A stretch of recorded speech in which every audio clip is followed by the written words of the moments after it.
Hello everyone, कैसे हैं आप सभी लोग। आई होप आप सभी अच्छे होंगे और अपने एग्जाम की अच्छे से प्रिपरेशन भी कर रहे होंगे। एसएससी स्टेनोग्राफर 2025 का एग्जाम बस स्टार्ट ही होने वाला है 6 से 11 अगस्त के बीच में। वैसे तो ये एग्जाम अक्टूबर या नवंबर में होता है, बट इस बार 2 मंथ पहले ही रखा गया है, यानी कि 2 मंथ्स प्रीपोन इस एग्जाम को कर दिया है एसएससी ने। तो इसकी वजह से स्टूडेंट्स के बीच में बहुत ज़्यादा पैनिक का माहौल है, क्योंकि एक तो कम टाइम मिला है प्रिपरेशन करने के लिए, और दूसरा 2024 की कट ऑफ जो कि अभी आसमान छू रही है। 176 कट ऑफ जो ग्रेड सी की थी और 155 कट ऑफ जो ग्रेड डी की थी वो इस बार आई है, जो कि बहुत बड़ा नंबर है। तो इसकी वजह से पैनिक का माहौल बना है कि अब क्या करें, क्योंकि 20 ही दिन बचे हैं और प्रिपरेशन ज़्यादा हुई नहीं है। एक तो जिनके मार्क्स कम है उनको प्रॉब्लम हो रही है, और रिवीजन भी समझ नहीं आ रहा कि आखिर में लास्ट मोमेंट हम क्या करें, टेस्ट दें या फिर रिवीजन करें या फिर नया कुछ पढ़ें, आखिर करें क्या कि हमारे मार्क्स 165 क्रॉस कर जाएं। क्योंकि एक चीज़ आप अच्छे से समझ लीजिए कि अगर आपको लगता है कि 140 मार्क्स या 145 प्लस मार्क्स लाके उतने बस में आप सिलेक्शन ले जाओगे, तो ऐसा नहीं होगा, क्योंकि कंपटीशन अब दिन ब दिन बढ़ता जा रहा है और कट ऑफ भी इंक्रीज हो रहा है। तो आपको कम से कम 165 प्लस मार्क्स लाने होंगे अगर आप अपनी एक सीट सिक्योर करना चाहते हो। तो मैं आपको कुछ लास्ट मिनट टिप्स दूंगी कि अभी आपको क्या पढ़ना चाहिए, क्या आपको रिवाइज करना चाहिए, क्या क्या करना चाहिए, जिससे कि आपके मार्क्स में थोड़ा इंक्रीज भी आए और आपका कॉन्फिडेंस थोड़ा बूस्ट हो। आप अगर इतना भी कर लेते हो, थोड़ा बहुत आप में इम्प्रूवमेंट होगा। 20 दिन 18 दिन जितने भी दिन हैं उसमें भी आपको बेनिफिट होगा। उससे पहले मैं आपको थोड़ा अपने बारे में बता दूं। अभी जो 2024 में एग्जाम हुआ था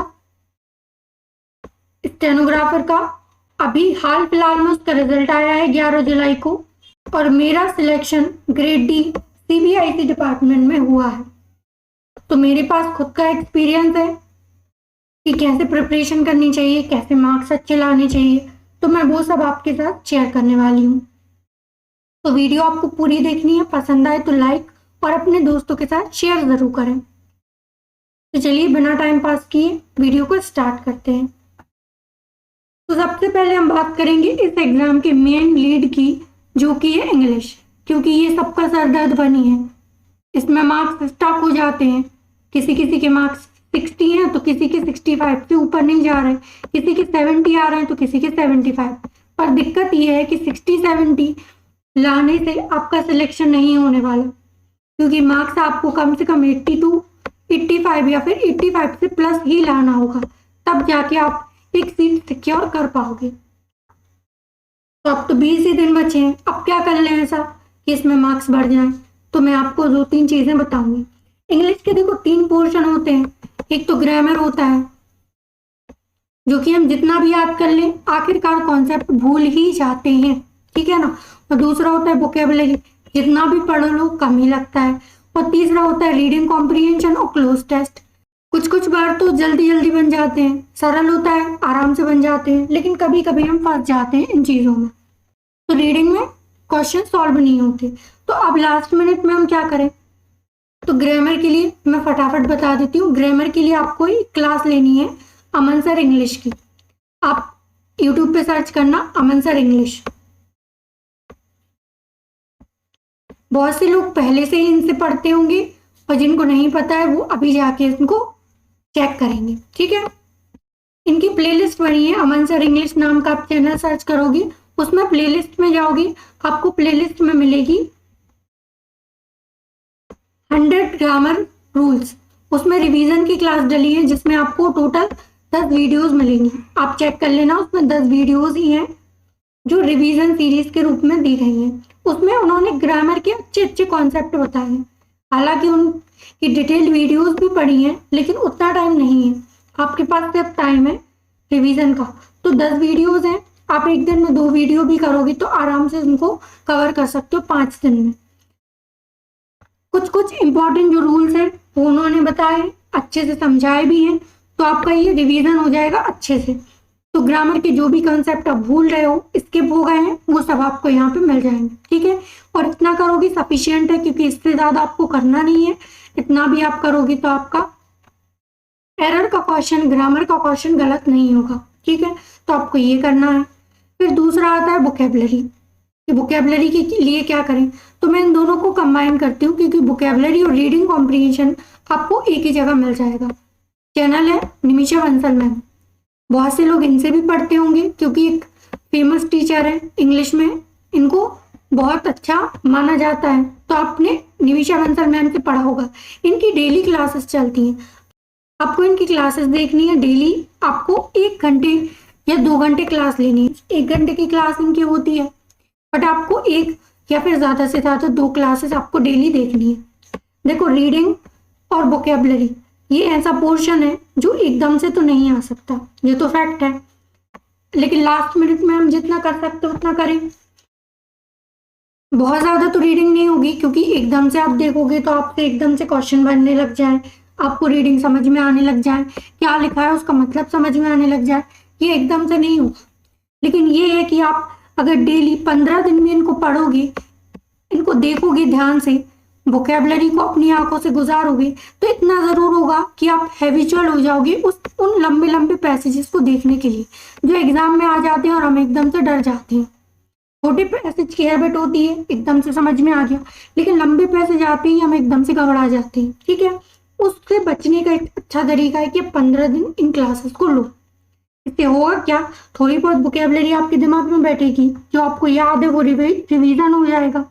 और तीसरी चीज, आप हैबिचुअल हो जाओगे लंबे लंबे पैसेजेस देखने के लिए, जो कि सफिशिएंट है अभी के लिए, ठीक है। तो इंग्लिश के लिए आपको इतना करना है, ठीक है। और आप करोगे कैसे, इंग्लिश में आपको डेली सुबह उठ के सबसे पहले निमिषा बंसल मैम की क्लास देखनी है। 1 देख लो, 1 के बाद आपको टाइम मिलता है तो आप 2 देख लो, ठीक है। लेकिन आपको ये डेली करना है, 15 दिन लगातार, ठीक है। फिर थोड़ा बहुत रेस्ट लो, 1-2 घंटे आप इधर उधर घूमो, 1-2 घंटे इधर उधर घूमो, आराम करो। फिर उसके बाद हम आएंगे ग्रामर के पोर्शन पे। तो आप जाओगे अमन सर के पास, 1 या 2 क्लास इनकी भी देखनी है। कोशिश करना कि 5 दिन में आपकी क्लासेस कंप्लीट हो जाए, यानी कि 2 क्लासेस आप डेली देखो। और अगर लगता है कि आपको बिल्कुल भी कॉन्सेप्ट नहीं आते, तो आप 1 क्लास डेली देखते जाओ। 10 दिन में भी कवर कर लोगे तो कोई इशू नहीं है, ठीक है। ये चीज़ें आपको देखनी है। इतना सब कुछ, यानी इंग्लिश का जो तीनों का पोर्शन है, वो आपका दोपहर होने से पहले ही कंप्लीट हो जाएगा, क्योंकि मुश्किल से आपको 2 से 3 घंटे का टाइम देना है। इतना सफिशिएंट है इंग्लिश के लिए, ठीक है। डेली करना है 15 से 16 दिन, जितने दिन भी आपका एग्जाम आने वाला है उतने दिन तक आपको ये करना है, ठीक है। ये हो गया इंग्लिश के लिए।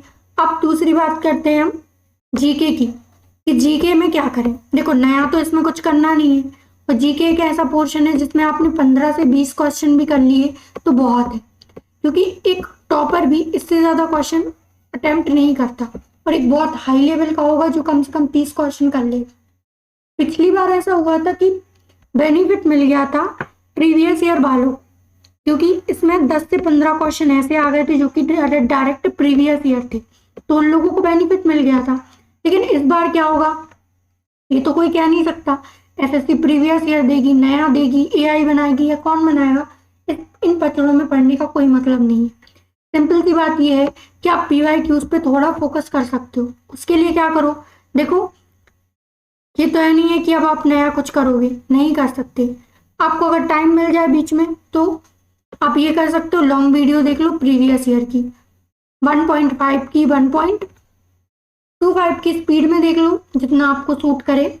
तो लॉन्ग वीडियो देख सकते हो 5 घंटे 6 घंटे की, जिससे प्रीवियस ईयर आपकी आंखों से निकल जाए। वरना एक ही ऑप्शन है, आपके नोट्स, आपने जीके के लिए जो नोट्स बनाए थे आप उन पे फोकस करो, सिर्फ उतना देख लो बहुत है। क्योंकि जीके में इतने ज़्यादा आप स्कोर कर भी नहीं, क्योंकि जीके में आप जितना भी पढ़ लोगे इतने से टाइम में आप इतना कवर नहीं कर सकते। तो जो नोट्स आपने बनाए हैं सिर्फ उन्हीं को रिवीजन करो, इतना सफिशिएंट है, ठीक है। फिर है लास्ट, रीजनिंग का क्या करें। देखो, रीजनिंग में आप वीडियोस देखने का कोई मतलब नहीं है, तो रीजनिंग में वीडियोस तो आपको देखनी नहीं है। करना क्या है, प्रैक्टिस। और प्रैक्टिस कैसे होगी? टेस्ट से।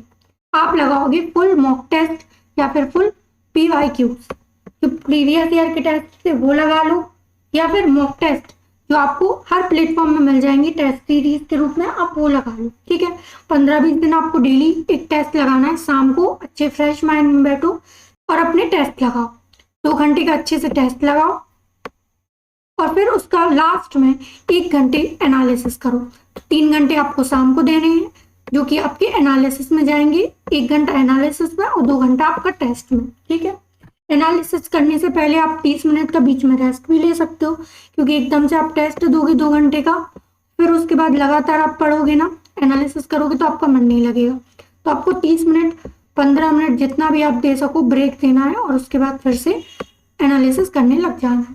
ठीक है, रीजनिंग में देखो आपको प्रैक्टिस ही करनी है, नया आप कुछ करने का टाइम नहीं है।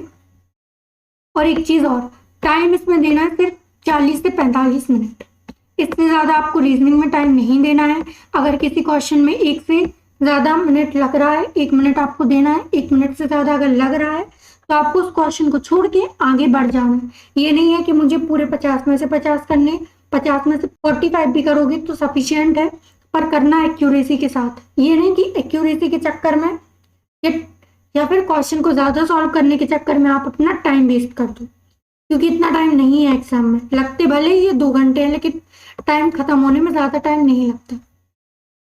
एडिशनल इन्फॉर्मेशन में एक और बात बता दूं, मैं एक और वीडियो बनाने वाली हूँ टाइम के ऊपर, कि टाइम आपको 2 घंटे मिलेंगे और 200 क्वेश्चन रहेंगे, तो आपको कैसे मैनेज करना है, कौन सा पोर्शन पहले करना है, बीच में कौन सा पोर्शन करना है, किन क्वेश्चंस को कितना टाइम देना है, और कैसे आपको कम टाइम में ये सारे क्वेश्चन सॉल्व करने हैं, ताकि आपको रिवीजन के लिए आपको फिर से अटेम्प्ट कर पाओ, फिर से अपने देख पाओ, 10 मिनट उसके लिए बच जाए। कैसे आपको टाइम को मैनेज करना है, क्योंकि ये स्टूडेंट के साथ ये भी प्रॉब्लम आ रही होगी अभी कि लास्ट के 2 घंटे बीत जाते हैं और हम रीडिंग में अटक जाते हैं। रीडिंग के लिए हमें टाइम नहीं मिलता, क्लोज टेस्ट के लिए पूरा टाइम हम नहीं निकाल पाते, तो हमारे क्वेश्चन गलत हो रहे हैं, टाइम कम पड़ रहा है। तो आपको टाइम को कैसे मैनेज करना है और लास्ट में आपको 10 मिनट कैसे बचाने हैं, वो मैं आपको नेक्स्ट वीडियो में बताऊंगी। अगर आपको इसकी नीड है तो आप कमेंट बॉक्स में स्ट्रेटेजी वीडियो करके कमेंट कर देना, मैं समझ जाऊंगी और जितना जल्दी हो सके इस वीडियो को लाने की कोशिश करूंगी। ठीक है, तो फिर से चलो एक बार रिवीजन के तौर पर बता दें कि मैंने आपको क्या बताया शॉर्ट में। इंग्लिश के लिए सुबह उठ के एक वीडियो देखनी है निमिषा मैम की, 1 या फिर 2। ठीक है, ये 1 या 2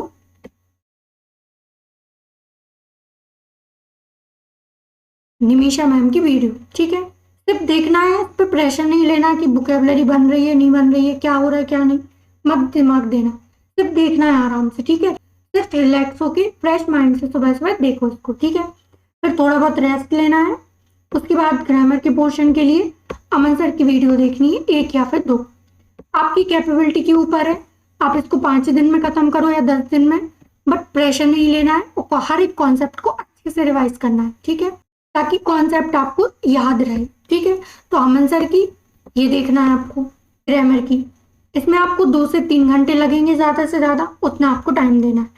फिर दोपहर के टाइम में आपने जो भी जीके के लिए लिख रखा है, नोट्स आपने जो बना रखे हैं, वो आपको नोट्स देखने हैं, उन्हीं को रिवाइज करना है, या फिर आपके पास PYQs हैं उसकी आप एक लॉन्ग वीडियो देख लो। ठीक है, इससे ज्यादा आपको जीके में कुछ नहीं करना है। और रीजनिंग के लिए आपको मॉक अलग से कुछ नहीं करना है, मॉक टेस्ट लगाना है या फिर PYQs। टेस्ट सीरीज कोई भी खोल लो, जैसे अभी टेक्स्ट बुक की चल रही है, तो उन टेस्ट सीरीज को जाके देखो, उसमें मॉक टेस्ट भी डले हैं, उनको आप जाके चेक करो, और 2 घंटे की शाम को आराम से फ्री बैठ के एक टेस्ट लगाओ, फुल मॉक टेस्ट लगाओ या फुल PYQ लगाओ। और फिर 1 घंटे का आपको रिवीजन करना है, यानी कि एनालिसिस करना है कि आपने क्या किया, क्या मिस्टेक की, और नेक्स्ट डे आपको इन सब चीजों के थ्रू सुधारने की कोशिश करनी है। टेस्ट और एनालिसिस, इसके बीच में आप 30 मिनट का गैप दे देना, ताकि आपके माइंड को फ्रेश होने का मौका मिल जाए। ठीक है, प्रेशर बिल्कुल नहीं लेना, आराम आराम से करना है, क्योंकि इनके बीच में तो आपको प्रेशर कुछ आएगा नहीं। इन दोनों में सिर्फ आपको वीडियोस देखनी है और समझने की कोशिश करनी है, ज्यादा प्रेशर नहीं लेना।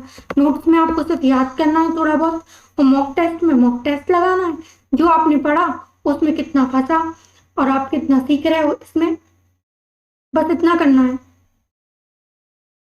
देखना आप जब इतना करोगे ना ये तीनों चीजें, तो ऑब्वियस सी बात है आपके मार्क्स बढ़ेंगे, आपके अंदर कॉन्फिडेंस भी आएगा और आपका मोरल भी बूस्ट होगा। तो आपको ये तीनों चीजें करनी है और इतना सफिशिएंट है अभी के लिए, क्योंकि 15 दिन में, 20 दिन में, जितने दिन भी आपके एग्जाम में लगने वाले हैं, इतने दिन में हम इतना ही कर सकते हैं और इतना सफिशिएंट है। इससे आपके थोड़े बहुत मार्क्स भी बढ़ेंगे और कॉन्फिडेंस भी बढ़ेगा। आपको ये ज़रूर करना है। इसके अलावा कम टाइम में आपको कैसे ज़्यादा से ज़्यादा क्वेश्चन करने हैं और किस पोर्शन को कितना टाइम देना है, इसके लिए आप कमेंट बॉक्स में फिर से वही मैं बताऊंगी, स्ट्रेटजी वीडियो करके लिख देना है कमेंट बॉक्स में, तो मैं समझ जाऊंगी और आपके लिए ये वीडियो जल्दी से जल्दी लाने की कोशिश करूंगी। ठीक है, बहुत इंपॉर्टेंट है। तो आज के लिए बस इतना ही, फिर मिलेंगे नेक्स्ट वीडियो में। Thank you.